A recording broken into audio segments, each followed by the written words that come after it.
We are here with Sonar at Cigarette Island. Thank you guys for doing the interview with C² on behalf of Disarray Magazine. Thank you guys so much. We're excited that you guys came all the way out here and made it safely through the trenches. Fuck yeah. All right, so I like to start off all the time with tell us who you are and what you do with the band. I'm Dean, and I play the drums and I scream in the band. I'm Scotty Audio. I spit on the mic and I play guitar and low frequencies keep the rhythm going. Can you tell us, how would you guys describe your sound to a new listener? To a new listener, crack rock, you know, it's that dirty punk rock. We're a little depressing doom metal in there, little surfy, you know, we get excited. Yeah, a little bit of death, a little bit of hardcore in there too, but we still like to keep it light, a little friendly, you know. Gotta have the X, hardcore, baby. That's right. How'd you guys come up with the name Sonar? Honestly, it's kind of because of just a meme I saw. It was like a bat skating, and he was doing sonar, and it was like, yo, that's sonar, and I was like, that's pretty gnar, dude. So that was pretty much it. We came together and jammed like literally the day that I saw that, and he was like, what should we name it? And I just threw that out there, and it kind of just stuck. We had to add the X, though, because I've always been a hardcore fan. Yeah. X looking forward, X, shout out. Fuck yeah. Nice.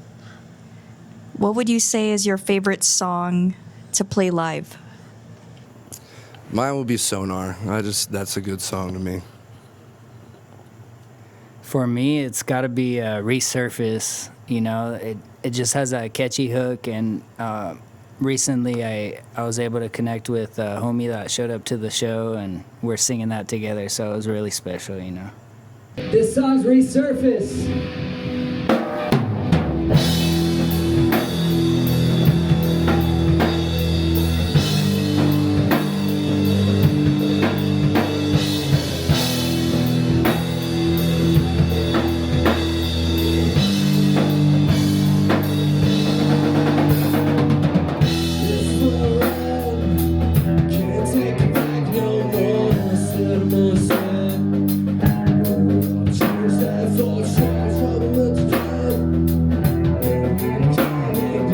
Smiling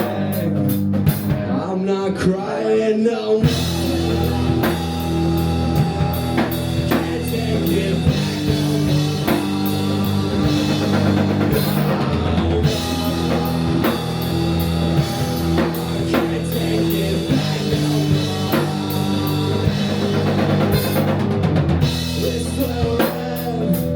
Can't take it back no more.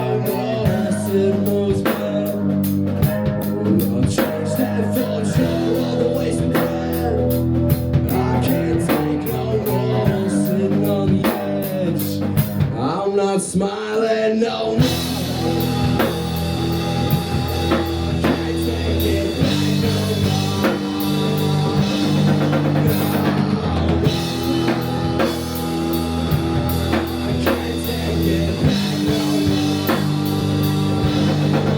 it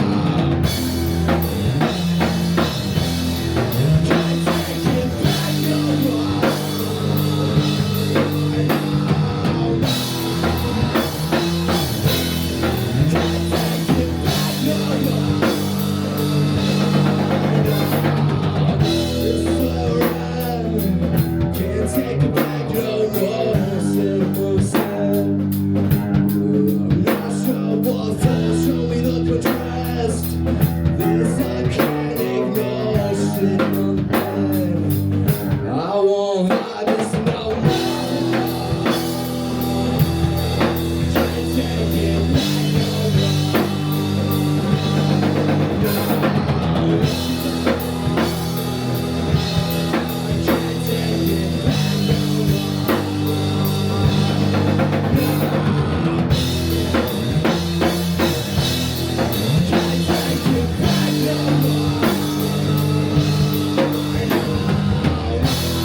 go off what your inspirations are for writing to the music that you're playing. Like, what inspires all this?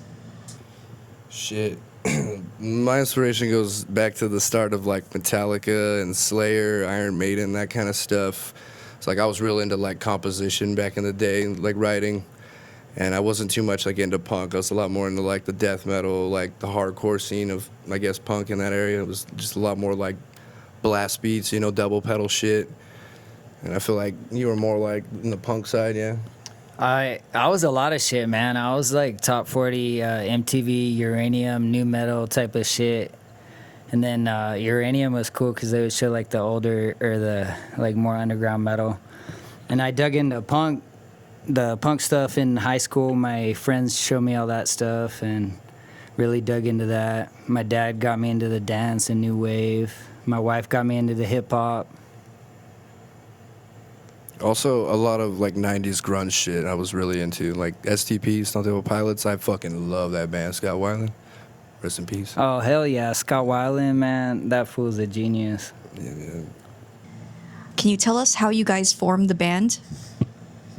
Actually, I was trying Scotty out for my other band, Reckless Voyage. I was playing guitar in that band and singing, and I needed a drummer. And he was the only drummer I knew at the time. I came over to jam, and we kind of were just fucking off. So then eventually I got on the drums, and he ended up playing the guitar. And he didn't even play like my guitar. He played like a fucking broken 5-string guitar. And we made 8 songs, I think, in what, like 2 hours? We had like 8 songs lined up. We were like, yo, this is... I was kind of looking around the room like, this is kind of fucking crazy. Like, what the fuck, did we just do that, you know? Like, and after that, we just kept jamming, you know? And you never played guitar. You came in to play drums, but you just picked up the guitar. I've always played guitar. So I was a drummer, but all the guitar players I've jammed with, I was in and out of bands, you know, in high school and, you know, trying to find the band that fit. And people went different ways, so nothing really, like, clicked. But I was always a drummer, and they would leave their instruments. So I picked up the instruments along the way, you know. They were there, so I'm not going to let them collect dust. Yeah. Yeah, I think that's kind of the thing about me and Scotty. We've always kind of been like multi-instrumentalists. Like there was a weird dark time, I feel like, where you couldn't really find anybody to start a band. Everybody was real into EDM.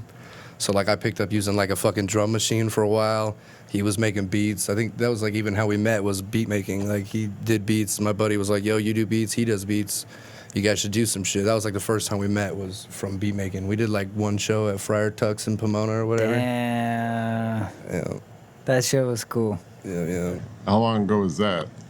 2013, 14? Wow. Dino Blah, that's what he went by. Yeah, Scotty Audio, yep. So when did you guys officially say Sonar started? It started, what, 8 songs in this garage, and it's grown? It started in Rialto at my house. I was auditioning for his band. Was it there? Yeah, it was at your house, yeah. I came over with my shit, and I was like, we're going to jam on some Reckless stuff. And then we were taking a break, and I was like, let me switch. I had like maybe one song, and then the rest like just kind of came, and we were like, damn, this actually feels good. So what was that, 2017 or? 2016, I think. 2016? Dang, 2016. Because we did the beats for a little bit. We took a little break, got back into instruments again on our own, and then kind of came back together. Yeah, I was still playing percussion in a ska band back then, and then we kind of, I wanted to like Oh, yeah, Magustus Bootus. do something more solid, because I was just kind of like a little side piece, you know. They had their thing going.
So what got you into playing? I actually started as a guitar player. In Rialto, I was 10. I asked my parents for a guitar, and it was actually just funny. I started working out, smoking weed, and playing guitar all in the same year. As when I was 10, and I remember this dude down the street was a fireman. His name was Joe Valdez, and I asked him, I was like, "Yo, could you teach me how to play guitar?" Because everybody in the neighborhood, they always were like, "You got to see Joe play, dude. He's so sick." I'm like, "Man, fuck Joe, dude. He's whack." And then I saw Joe, and I'm like, "Oh my God," I was blown away, you know. So I'm like begging this dude to teach me guitar. Really, all he did was show me how to read tabs. He's like, "All right, that's how you can read them, so figure it out." And I just was like, "What the fuck?" Like, all right. So I'd fuck around. I'd go show him. He's like, that's wrong. Figure it out again. I'd come back, show him. He's like, all right, that's all right. And then once I started getting good, he was like, cool, but you'll never make it in that, so just give up now. So I was like, all right, for sure. Thanks, Joe. I did that for like from 10 on, and I picked up drums at about 14, and really the only reason I picked up drums was to piss off my uncle. My uncle Steven, he was only like 2 years older than me, but he was always picking on me, so I thought it would be a good idea when he got drums I thought it'd be funny to like be better than him, but like I just thought like as a joke, but like literally like I hit those shits and I was already playing Slayer's fucking Raining Blood. I was literally screaming that shit, and I could hear him, like I could see him in the back all mad and shit, and I was like, fuck yeah, I'm doing it right. I'm doing some good shit. So yeah, I learned drums out of spite pretty much. Spite. Yeah, so I started on drums in 2000. I'm a drummer like Dean. I started loving it because of David Silvera from Korn, and I had a little. It was like a campaign pin. It looked like it's like a voting pin, but it was David up there, and it said 93. And I used to like wear that to school, and then I would even put it on like a snare case because I used to play in snare concert band. So I guess I started. My first drum set was in 2000, but I used to play in concert band like snare drum. But I wasn't like serious at that. When I got my first drum set, that's when I got serious. And then like in and out of bands, like I have ADHD, so it was hard for me to stick with something, and I don't know, nothing really clicked. Everyone was kind of trying to do a certain genre, and I was always like, just let the sound be, man. So I was in and out of bands. I had a lot of bands. I could name you like probably a paragraph of bands. And everyone's cool, man. They all taught me a lot of great stuff. And, you know, I still talk to some of those musicians today, and a lot of them are still doing cool stuff. So it taught me a lot of stuff. And, you know, without all that, I don't think we'd be SOxGNAR, right? Yep, hell yeah. I didn't even know about the fucking drumline stuff. Looking at him different now. You brought something out of me, dude. Wow, dude. I was in concert band in school. Hell yeah. I was even advanced concert band Advanced. Dang. with all the drummers. That's right. Did you get a good grade? I think my grades are all right. I had like C's and He doesn't even know. What the fuck? He didn't have good grades. yeah. And band, I did all right in there. I had like a B. I don't remember my grades. I was too far back. Are there any pros and cons about being in a band? Hell yeah. Damn, the band life's hard. Tell him, Dean. I mean, the pros are you're doing what you like to do, you know what I mean? But the cons are finding the time to do the things you want to do. You know, I feel like with me and Scotty, we both hold fucking regular jobs. We've got mortgages and shit, so we got stuff we got to take care of, so it just seems like it gets harder and harder to jam. So yeah, I feel like, I don't know, you get to do what you want to do, you get to do what you love, you know what I'm saying? But a lot of it is trying to find that time, and it's not that easy. And especially financially, you know what I'm saying? It gets hard on you trying to tour, trying to play all these fucking shows. You know, you're trying to get out there, you're trying to get your name out there, but like sometimes you don't always have the money or the funds to do it. I think that's probably the con, but the pro is, man, you're doing what you love, so like you can't really complain, you know? And after work, it's a stress reliever, you know? Exactly. Straight from work to here, it's like the best feeling, you know? No, yeah, you feel like absolute dog shit when you get here, you know, and then you start jamming, you're like, fuck yeah, dude, today's not such a bad day, dude. Something with those cymbals and that. Yeah. What have you guys learned about being in a band? Did anything surprise you? Yeah, we learned a lot, man. Like I said, going to shows, that's where you learn everything. Just hanging out with friends, having a good time, and being around other musicians. They've taught me how to get shows, and just ask. Don't be afraid, you know? That's what I learned. Just be friendly, don't be afraid. If someone's an asshole, walk away, fuck them. Gotta have thick skin. That's what I learned too. That's the hardest part. You gotta fucking, yeah. What about you? Yeah, I think the biggest thing I've learned is kind of treating a show like a second job.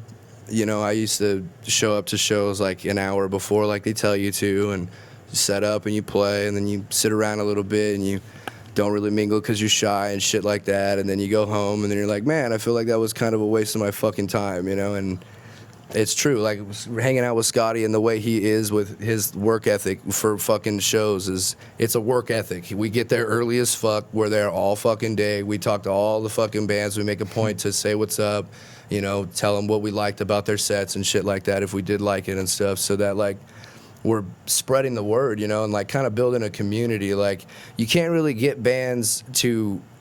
you can't get people to support your shit if you can't get bands to support your shit. If you can get other musicians into your shit, then chances are, you know, you can get regular people into your shit.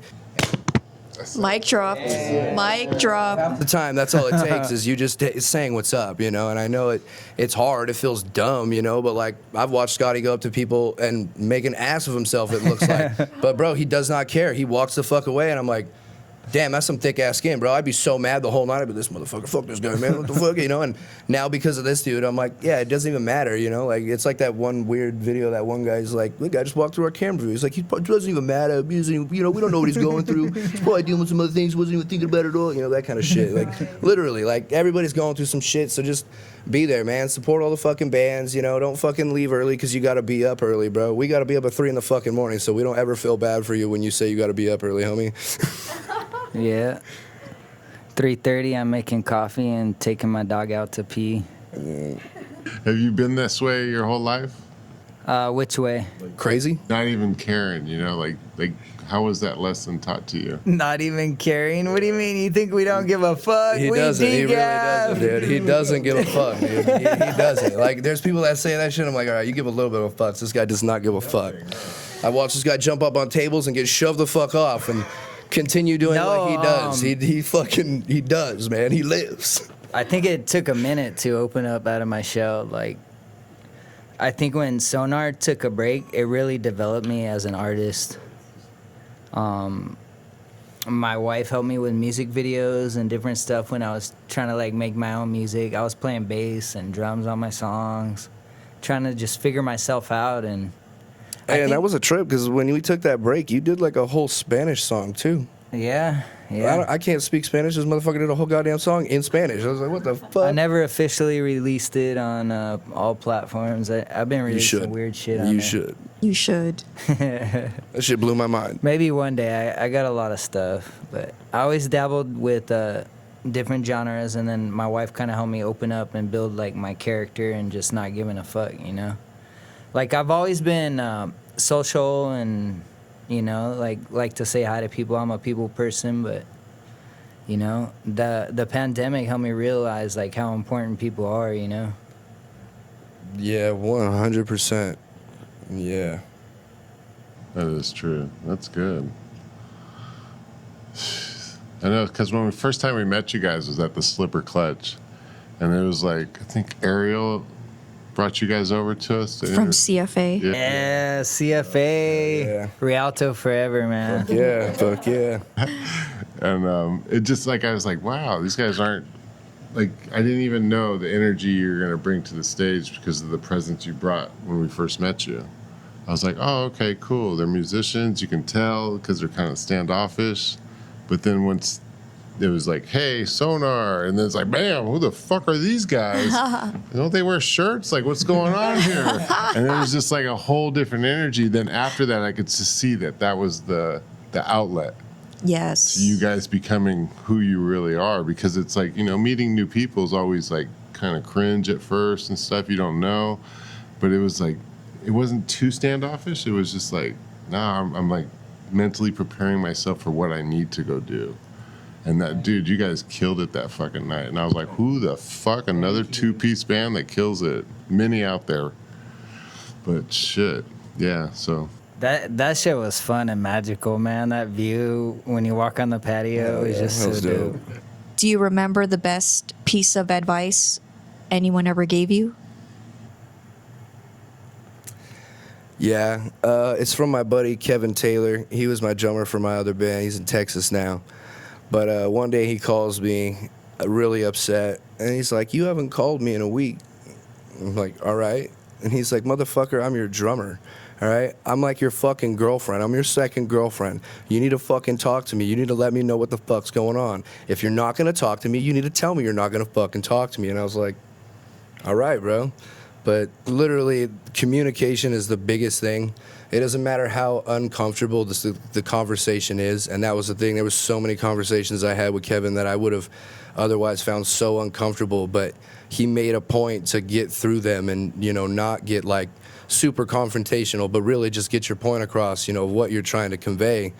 And him doing that really changed a lot in my world. It sped up so many different things. You know, my boss, he's kind of the same way. He's like, yo, he's blunt, you know, he cuts through the shit and like seems rude at first, but then you kind of think about it and you're like, yo, like we just avoided a bunch of fucking bullshit, you know, by doing that. I didn't like the way you said it, but like, yo, you could just tell me you didn't like the way I said it and I'll say it different next time, you know, but like I still, you know what I meant, right? Yeah. All right, let's move the fuck on, you know, like, so I feel like that's the biggest thing is communication, man. It doesn't matter how uncomfortable the situation is or the conversation that needs to be had. If you feel a certain way, say something. If you need to fucking talk about something, even if it's not with band shit, if they're really your bandmates and they really give a fuck about you, I mean, if they're your bandmates, they should give a fuck about you. They will listen. You could take the time to not do a practice and listen to your homie's fucking problem or shit that he's going through. You know what I mean? It's not that hard. I've already lost 2 homies from that kind of shit because I didn't speak up. I was afraid, you know? Like, I didn't want to overstep boundaries, but, you know, like, I'd much rather overstep a boundary and figure it out than lose that friend, you know, for life. That's fucking shit. So, yeah, I think the biggest lesson for me is just communication in a band, man, you know? I don't think Scotty agrees. He's like, I don't even know I this. was listening to every I don't give a fuck. I don't give a fuck. every ounce of that. The best piece of advice has got to be from my wife again. Kemi, she's always saying be grateful, you know? Like, we're here sitting on the couch doing an interview. This is fucking dope. I'm so grateful for it. That's it. Okay, beautiful. Well said. I hope he communicates. Yeah, I'm gonna need to a lot more. I've been knowing the bottled up inside. All this hate. We had an issue like that bottled up recently. inside. He does that. He instead of talking about anything, he just wants to bottle it all down and bottle it all down. And man, that's what a lot of us musicians like to do. Don't do that shit. Stop doing it. It's just gonna make you go into psychosis, bro. People are gonna think you're going fucking crazy, and really all it is you're just having a hard time. Just talk to somebody, you know what I mean? Even if it's fucking you going, fuck you, I don't want to talk to you. Just say that, dude. We can figure it out later, you know? But, like, express how you feel, you know? How often do you guys practice? We try to do it 2 times a week, Tuesdays and Thursdays. But lately we haven't been. We've been kind of chilling out. We're trying to take a little break, try to get back in the gears of life, you know, the motions and shit, I guess, you know? Right? Try to be human for a minute. Yeah. The music consumes you, and you become like a method actor, Yeah. and you love it so much. You know, it's crazy. That's a good way to put that, yeah. That's a good way to put it. Exactly. Yeah, that's true. It's nice though, you know. It is. To an extent. It's beautiful. Man, we love the shows, you know. That's probably why we do it, like seeing people there and hanging out, meeting new people. Do you guys have any goals for your band? Just to keep it going. I think the hardest thing for a lot of bands is to just keep it going, you know? Like, we're not really worried about playing as many fucking shows as we possibly can. We're just worried about playing quality shows.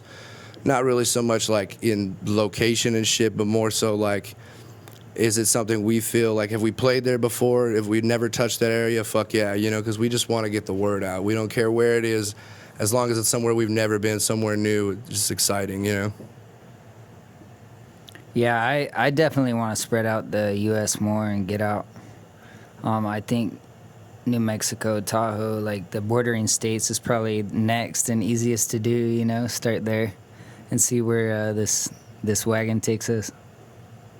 Yeah, I think the goal, though, at the end of the day is just enjoy it, right? You know? Yeah, I enjoy 100. this shit, you know? I'm having a good time. Don't make it to where we're not having fun, basically, you know? Where do you guys see yourselves in 2 to 5 years? I've always said we're going to be bigger than Metallica. I mean, in hopefully 5 years for sure, I want to be a successful musician. And I don't mean like famous or nothing like that. I just want to be able to make a Hell living yeah. off of music. Because I feel like what a lot of musicians don't stress to you enough is like, you're going to have a regular fucking job to do this shit. And like, you can't just have like a fucking grocery store job or whatever and just think you're gonna make by like that. You gotta have a job where you can afford some shit, you can afford some gear. If you're gonna do this shit DIY, do it DIY and do it to the fucking core. It's gonna be fucking annoying. Look how many fucking years it took us. I graduated in 2013 from the audio school, and we're barely now have an album that we're proud of out, and we're barely now have like 2 new album ideas coming out where we're like confident in doing them, you know? I'm a 07 Musicians Institute recording school, Yeah. dude. That's old as fuck. So like, yeah, I'm hoping. That's where I learned my beats. Yeah, exactly, dude. So I'm just hoping by that point we're at least, you know, successful in just being musicians. We're full-time playing shows and, you know, figuring out other ways to make money in music, not what we regularly do. Because I'm in fucking steelwork, and this fool fucking delivers fucking beer all Beer day. merchandiser. Look up merch memes on Instagram. That fool's funny. Yeah. We're tired, all right? Tired, my bones ache, but I'll keep shaking my body for you. That's Say right. nar. That's right. What's one of the best venues that you guys played that you guys felt the energy, everything? Like, you have to have one. The first one that comes to mind is the Void. Every time we play the Void, it's fucking popping. It's just a little Aye. fucking house, you know, in San Bernardino, but goddamn, dude, those people get fucking down, bro. They are very supportive. They're very welcoming. It's fucking, they're awesome. Love you guys, the Void. Hell yeah. What about you? I'll never forget playing the Void, but the list is so fucking long. These venues are so, like, they give us so much love and they keep us, like, driven to be doing this kind of stuff. Like, I don't even know where to start, man. OC has shown us so much love. Bullhead City, Nevada's now showing us love. We love Nevada. Vegas is fucking awesome. Red Dwarf, shout out. I think Red Dwarf is probably my favorite right now. Red Dwarf is sick. Like, it just has a vibe. It don't matter how many people are there or who shows up. Shout out to Austin for always coming out to Vegas Hell to see yeah. us. Out here in the IE, I'm going to have to say Doll Hut. We got our sticker at the top. Go over there. If you could get higher than our sticker, do it. But don't kill yourself, please. You ain't higher than Sonar. We say blazed. Hell yeah. So let's go to the music. Like you guys were saying, Slayer, everything. What's the first piece of music you bought? I don't remember.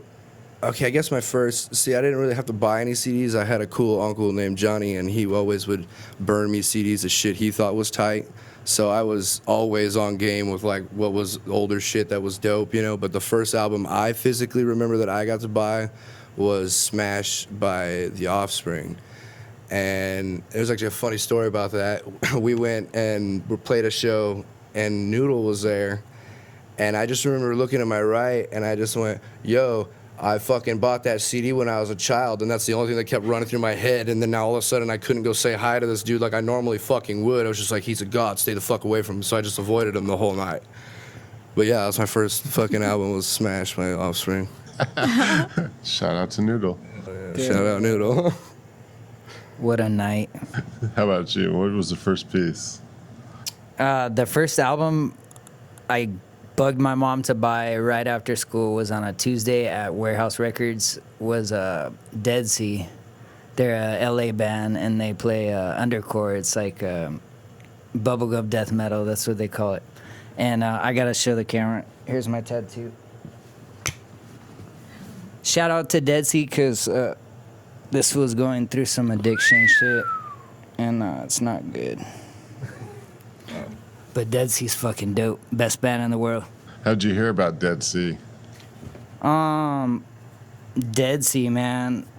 I went to Family Values, and my mom knew I liked Korn, and she's like, we got to go to Family Values. That year, Korn wasn't playing. I don't know if Jonathan Davis was sick. They were working on an album. But Stone Temple Pilots headline, Linkin Park was there, Hoopastank. Hoopastank? No, Hoopastank wasn't there. Oh. Dead Sea, Static X, Linkin Park, Stone Temple Pilots. That shit was phenomenal. Scott Weiland's another story. But yeah, shout out to Dead Sea. So what would you say was your first concert? I think my first concert was the California Speedway, Joan Jett and the Blackhearts. That was freaking dope. I was in my Jeff Gordon jacket as a little kid, and I was watching Joan Jett fucking rocking out right there with her lead guitar player in his leather pants. That was tight. My mom used to work at the California Speedway, so I saw a lot of concerts there. Awesome. My first show, I guess, concert was at the Nitty Gritty in Rancho. Oh. And it was to see Sleeping Giant, We Are the End, and who else was there? I think Elijah and Stick to Your Guns. Yeah, I think that was that night. Yeah, it was all right. It was cool. I watched some dude get beat with a brick that night. That's It some was kind of a OGs right crazy there, night. dude. That was when that straight edge shit was being taken way too seriously. So, who does all the songwriting? We kind of do it together. I kind of will suggest ideas, but the main way that we write is we call it the spirit of the gnar.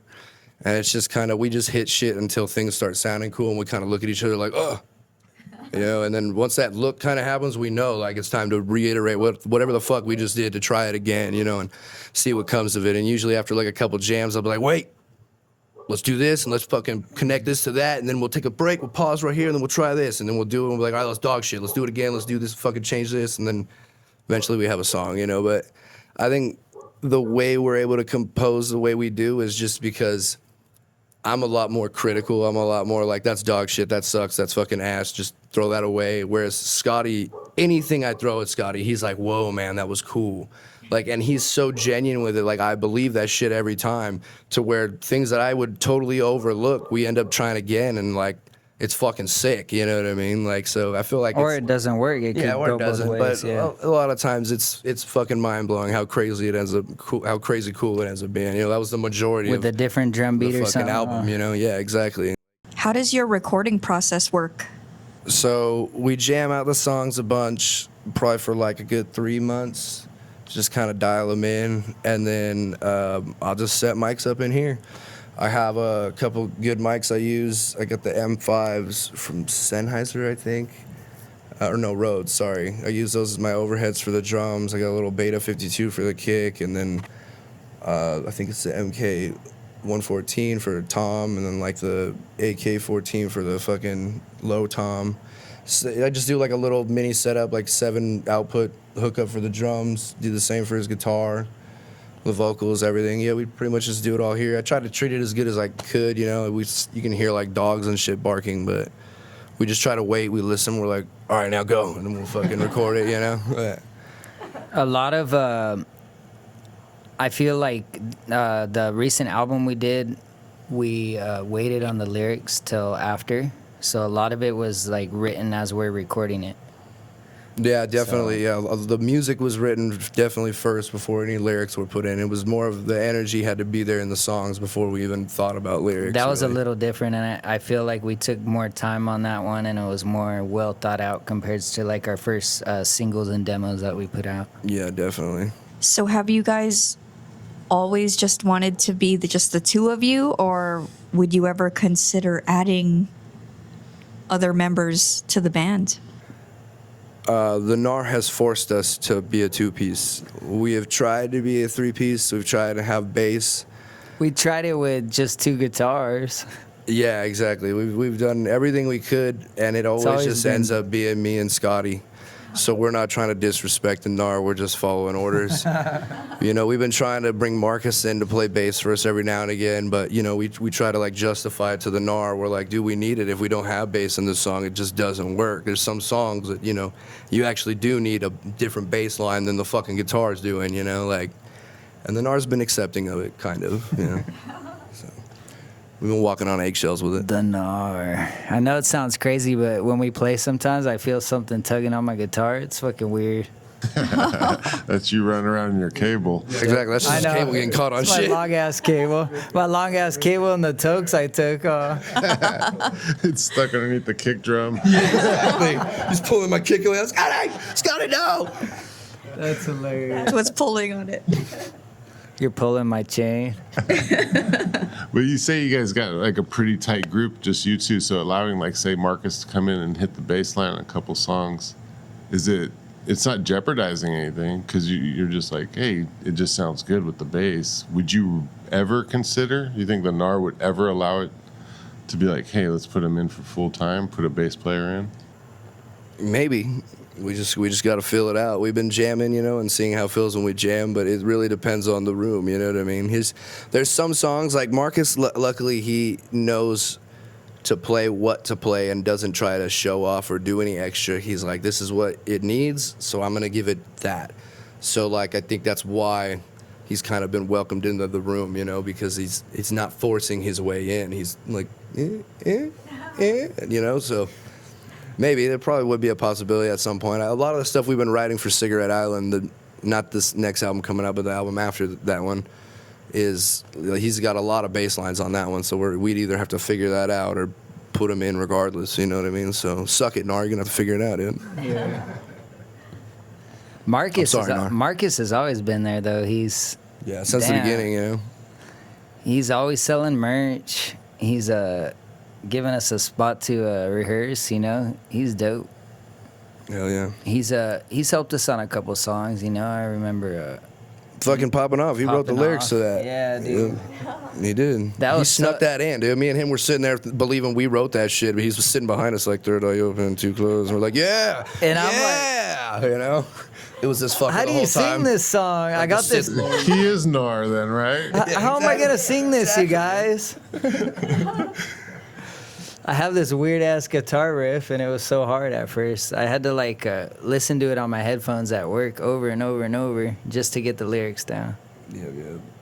I'm down to play that again. We should open up with that one. Yeah, it's a fun one. It's a fun one.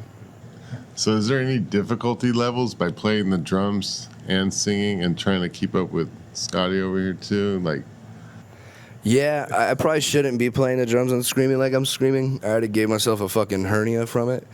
But you just gotta kind of not be a bitch and just keep doing it, basically. Because, I don't know, everybody that I looked up to, that's basically what they said. Just keep going, you know, don't be a bitch and just keep doing it and try to find a better technique. I try to exercise a lot more. Like, I skate a lot. I've been trying to get into rock climbing again because now I live out in Ooh. 29 Palms, but it's been Let's fucking hot, dude, you know, go. but Let's go. trying to get into that so My I have a Theo little rock bit more climbs. endurance. Oh, hell yeah. Yeah, but no, it is kind of difficult. I'm not gonna lie. I've blown out my eardrum from it. I heard it rip one night with an ear plug in or something. I still haven't got that checked out. But yeah, no, it's cool. It's been fun. I have more fun than it is damaging. And honestly, it's crazy. I have like major back pain and neck pain, but when I play the drums, it goes away. So I'm gonna just keep following that. Exactly. yeah. Do you guys have any shout outs? Anyone you want to thank? For sure, I want to shout out CFA, 1 Square Mile, Mine and My Own, and The Odd Advantage. They've been awesome dudes. They've been helping us out for a while. Also, Celebrity Stalker, fucking dope-ass dudes. Manual Fade. Manual Fade, fuck yeah. Hell yeah, man. Damn, there's so many fucking bands we could name. Yeah, for real. The more I think about it, the more All the I'm pumped about it. promoters and all the venues, thank you so much. Yep. People like you guys that find interest in our band, this is Yeah, dope. for real, you know? seriously. What the fuck you guys doing out here, dude? Yeah, Cigarette Island. We'd like to thank all the people that our circle and our support group, you know, that come out to the shows, buy our merch, our shirts. Like, without our friends and family and fans, we couldn't do this shit, you know? We couldn't have the spirit to keep going. You know, we could write songs all day. They come to us because we love it. But going out there and seeing you guys, like, keeps our hopes up, you know? Seeing even one person that we know or just came to see us is mind blowing. We're fucking stoked every Fuck time, yeah. dude. Every fucking time. Like, you wasted your night coming out to see us? Like, fuck yeah, dude. Like, thank you. We appreciate all of you, you know? So you mentioned CFA, and we interviewed them, and we saw a video of them on a back of a truck playing at a skate park, and they credited you guys as the originators of this idea. How did you guys come up with this? Dang. The OGs? I wouldn't say the OGs, but how'd you think of this shit? So my chick Joe Alvarez, she's awesome. She was like, "Why aren't you guys like playing at skate parks?" And I was like, "I don't know. Maybe we should start doing that. It's a good idea." And then I like thought about it some more. She's like, "You guys could like set that shit up in the back of the truck." I'm like, "My drums won't fit." And then I thought about it some more. I'm like, "I could buy a small little kit. I need a little kit to kind of set up on the streets and shit anyway." So I said, "Fuck it." She helped me get a kit, and fucking this fool, when I told him the idea, he went and built the fucking little platform for us that day. Like the next time I saw Dean him. was so sad. I like- wanted part of that, dude. I wanted part of building that so shit, dude. I had like almost all the scrap wood from like old building supplies that I had, like 2x4s and shit. I just had to buy a piece of plywood, and then the original frame wasn't that good, the support, so I had to like reinforce it, but I made it work, you know. No, he did. I wanted to hate on it so bad, but like the way it was, I was like, it works. We're not gonna fucking redo it. This is Swedish perfect. design. You know what I mean? But yeah, the whole goal was to be able to just drive around playing. You know what I mean? Like to play at the skate parks, that's cool, but we could set up in the park and play. But it was kind of to be able to drive around the fucking parking lot like the ice cream man. You know what I mean? Like we even did Fremont Street. Honestly, I think that's the first time I felt alive in a long time. We were driving around Fremont Street, playing in the back of the truck, and like, I don't know, you know those like moments where like, I've never had one of these, but like people say like when you're living in the moment and you're seeing yourself living in the moment, like that was one of those times. I'm like, That's hilarious. wow, this is really cool. I felt that too, man. We were on the street and there was like a worker running with this camera filming us. and Dude, I'm yeah, the fucking cops were like looking at them like, yo, are they gonna bust us? And they're all, We're all, one of them started filming us. We're like, oh, fuck yeah, dude. we're all wobbly on the truck too, trying to hold on. Dude, yeah, we went from Fremont to the Arts District, or I don't know if it's the same, and then back to Grand. Like, we went all around in fucking downtown. Yeah, it was cool, man. I'm kind of surprised we didn't get pulled over once. All those pop-up shows have been fun. Spruce Skate Park at Rancho is Yeah, dope. hell yeah. We ended up parking on the street because we couldn't find a spot too close to the skate park itself. You don't want to encroach on them skating, you know? Yeah. And the people came out of their houses and watched us from their lawns and all that. And then the skate park people came closer. It was magical, man. Yeah, my kick skin actually broke that day, and right as it broke, some dude pulls up. He's like, "Hey, bro!" And I'm like, "What the fuck? Like, is this fool about to shoot me?" Because he's reaching his glove compartment. He's like, "I have another kick for you." I'm all, No way. "There's no way you have this size kick, dude." And then he's like, "Oh no, I don't have that size kick." He's like, "But I have the pedal." I was like, "Man, I really appreciate that, but that would have been tight. Thank you." But yeah, it was crazy how supportive they were. Like everybody was outside looking at us. I'm like, they're pissed, but then they're I saw like people bobbing their going heads by and like shit. that, Yeah. too. Some dude came out and was like, "Hey man, this like really brings back like hope into my life and to like humanity." I was like, "God damn, all right, tight." Some kid was like, "It's really nice that like that we get to have something for free, you know?" And like that was kind of I think what made us kind of keep doing it. That first show, one kid told us, he's like, "This is so cool that you guys are just doing this for free." And I'm like, "Yeah, like we really don't get free shit anymore," you know what I mean? The second like it becomes something, like people just shut it down or they figure out a way to fucking make some money on it, you know? But like I think we have to respect what the NAR is, and it's it's lightning in a bottle, you know? It's something blowing in the wind. You can't catch that shit. Just watch it go by, enjoy it, and move the fuck on, you know? Did you guys team up with CFA to do a skate park? We planned to, but we were taking a little break. But yeah, we want to do one very soon with them. It'd be pretty sick. We were in the talks. I was talking to Ariel about that, but it's so hard right now. They're playing so much, and we're trying to write some music and figure some things out. But we definitely want to do, what is it, a punk rock car show? Imagine two trucks. Yeah, and just roll up to the CFA skate and park. SOxGNAR, for sure. Yeah. We love CFA, so that'd be dope. Yeah, hell yeah. They've been great dudes since the beginning. We've known them since we started this fucking band. I could see a little collab with both you guys. Hell yeah, imagine. Hell yeah, that'd be dope. That'd be crazy. 2 drum sets, 2 guitars. Take a Red We'll Island. have to go out to the beach skate park or something out there. Dude, hell yeah. Do Venice? That'd Yeah. be crazy. And then there you go. That would be tight. Or even show up to shows early that other people are playing at and then play out in the parking lot. Oh yeah, that'd be sick. Fuck yeah. Be a show crashing band. Yeah, I mean, the show crashers. How are you going to make friends? Or enemies. Or piss some people off. I don't know. One of the two. That's cool. Wrap it up. Yeah. All right. Thank you guys for doing the interview with C Squared, presented by Disarray Magazine. Fuck yeah. Thank you guys for Thank having you us, man. guys so Appreciate it. much. Hell yeah. Don't get stuck in your head. Say hi to a stranger tonight in Los Angeles.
Hits from the bar, clap hits from the bar, hits from the bar.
Let's we play crack rock, baby.